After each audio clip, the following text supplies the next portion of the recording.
உங்க வீட்டுக்குள்ள ஒரு திருடன் புகுந்து உங்க பீரோல்ல இருக்கிற பணத்தை கொஞ்சம் கொஞ்சமா திருடிட்டு இருக்கான். ஆனா அது உங்களுக்கு தெரியவே இல்ல. உங்களால போலீஸ்லயும் கம்ப்ளைண்ட் கொடுக்கவும் முடியாது. யார் அந்த திருடன்? அது வேற யாரும் இல்ல, இன்ஃபிளேஷன்ங்கிற பணவீக்கம் தான். நீங்க கஷ்டப்பட்டு சம்பாதிச்சு பேங்க்ல சேர்த்து வச்சிருக்கிற 1,00,000 ரூபாய் அடுத்த வருஷம் 94,000 ரூபாயா மாறிடும்னு சொன்னா நம்புவீங்களா? ஆனா அதுதான் உண்மை. உங்க கண்ணுக்கே தெரியாம உங்க பணத்தை அழிக்கிற இந்த சைலண்ட் கில்லரை பத்தி தான் இன்னைக்கு இந்த வீடியோல பார்க்க போறோம். இது தெரியலனா நீங்க எவ்வளவு சம்பாதிச்சாலும் ஏலதான். Hello all, welcome to thoughts spot Tamil. இன்ஃபிளேஷன்னா என்ன? ரொம்ப சிம்பிள். பொருட்களோட விலை ஏறுறது மட்டும் இன்ஃபிளேஷன் கிடையாது, உங்க பணத்தோட மதிப்பு குறையறதும் இன்ஃபிளேஷன் தான். ஒரு சின்ன எக்ஸாம்பிள், 10 வருஷத்துக்கு முன்னாடி நீங்க 500 ரூபாய் எடுத்துட்டு கடைக்கு போனா ஒரு பை நிறைய மளிகை சாமான் வாங்கிட்டு வீட்டுக்கு வரலாம். ஆனா இன்னைக்கு அதே 500 ரூபாய் எடுத்துட்டு கடைக்கு போனா பாதி பை கூட நிரம்பாது. நோட்டு அதே 500 ரூபாய் நோட்டு தான், ஆனா அதோட பவர் குறைஞ்சிருச்சு. இதுக்கு பேரு தான் இன்ஃபிளேஷன். இன்னும் தெளிவா புரியுற மாதிரி சொல்லணும்னா, 10 வருஷத்துக்கு முன்னாடி 1 லிட்டர் பெட்ரோல் 50 ரூபாய், இன்னைக்கு 100 ரூபாய்க்கு மேல. நம்ம தாத்தா காலத்துல எல்லாம் 1 சவரன் தங்கமே வெறும் 4,000 ரூபாய் தான். ஆனா இன்னைக்கு 1,00,000 தாண்டி போய்கிட்டே இருக்கு. ஹோட்டல்ல அந்த காலத்துல தோசை சாப்பிடணும்னா 20 ரூபாய்க்கு சாப்பிட்டுலாம், இப்போ 80 ரூபாய். இதெல்லாம் என்ன சொல்லுது?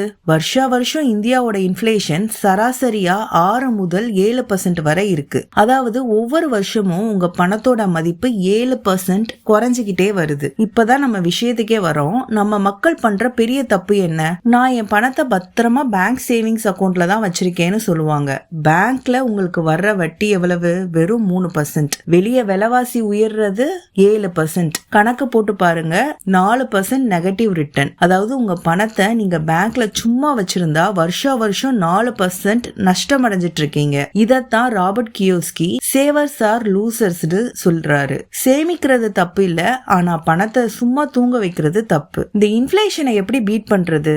அதுக்கு ஒரே ஒரு வழிதான் இருக்கு, இன்வெஸ்டிங், முதலீடு. உங்க முதலீடு இன்ஃபிளேஷனை விட அதிகமா வருமானம் கொடுக்கணும். அதாவது 7%க்கு மேல ரிட்டர்ன் தரணும். எதெல்லாம் தரும்? கோல்டு. காலங்காலமா இது இன்ஃபிளேஷனை பீட் பண்ணிட்டு இருக்கு. மியூச்சுவல் ஃபண்ட்ஸ் ஆர் ஸ்டாக்ஸ் நீண்ட காலத்துல லாங் டர்ம்க்கு இது 12% முதல் 15% வரை ரிட்டர்ன் கொடுக்கும். இன்ஃபிளேஷனை தாண்டி உங்களுக்கு உண்மையான லாபம் கிடைக்கும். Real estate. நல்ல இடத்துல வாங்கினா நிலத்தோட மதிப்பு கூடிக்கிட்டே போகும். எஃப்டில இப்போ 7% வட்டி தராங்க. அது இன்ஃபிளேஷனுக்கு சமமா இருக்கு. பணத்தை பாதுகாக்கலாம், ஆனா பணத்தை பெருக்க முடியாது. சோ இனிமேலாச்சும் உங்க பீரோல்லையோ உண்டியல்லையோ சும்மா பணத்தை பூட்டி வைக்காதீங்க. பணவீக்கத்தினால உங்க பணம் நாளடைவுல அதோட மதிப்பை இழந்துரும். அந்த பணத்தை வேலைக்கு அனுப்புங்க. அடுத்த வீடியோல இந்த இன்வெஸ்டிங் உலகத்திலேயே 8வது அதிசயம்னு சொல்லப்படுற பவர் ஆஃப் காம்பவுண்டிங் பத்தி பார்க்க போறோம். சோ வீடியோவை மிஸ் பண்ணாம இருக்க தாட்ஸ் ஸ்பாட் தமிழ் சேனலுக்கு சப்ஸ்கிரைப் பண்ணி பக்கத்துல உள்ள பெல் ஐகானை கிளிக் பண்ணுங்க. இந்த வீடியோ உங்களுக்கு பிடிச்சிருந்துச்சுன்னா லைக் பண்ணுங்க, உங்க ஃப்ரெண்ட்ஸோட ஷேர் பண்ணுங்க. நன்றி.